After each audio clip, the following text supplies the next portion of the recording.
మాతరం వందే మాతరం వందే మాతరం వందే మాతరం మాతరం మాతరం అంటే మీరు వందే మాతరం అనాలి సేమ్ ఇట్లా పెట్టి మాతరం వందే మాతరం మాతరం మాతరం వందే మాతరం మాతరం మాతరం వందే మాతరం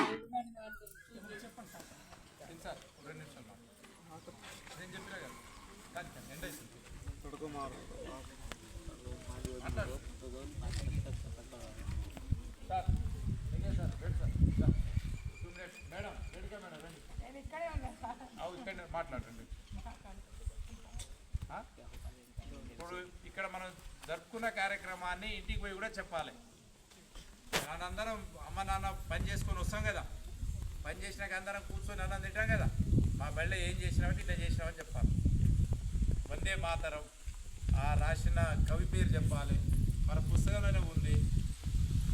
150 సంవత్సరాలు అయింది. 150 సంవత్సరాల దినం ఇక్కడ డే మేము పాఠశాలలో జరుపుకున్నాము.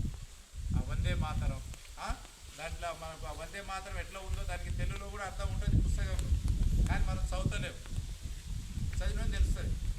జనగణమన ఉంటుంది, ప్రతిజ్ఞ ఉంటుంది, ఇది ఉంటుంది, తర్వాత ముందు మాట అని ఉంటుంది పుస్తకంలో. అవన్నీ మనకు తిరిగే టైంలో చదువుకోవాలి. చదివితేనే దాని వెనుక ముందు ఏమున్నదో తెలుస్తుంది. ఇప్పుడు మీకు తెలవడానికే ఈ కార్యక్రమము మరి ప్రధానమంత్రి గారి యొక్క ఆలోచనతోటి వచ్చింది. ఈ కార్యక్రమం జరిపింది కూడా అక్కడ చెప్పాలా.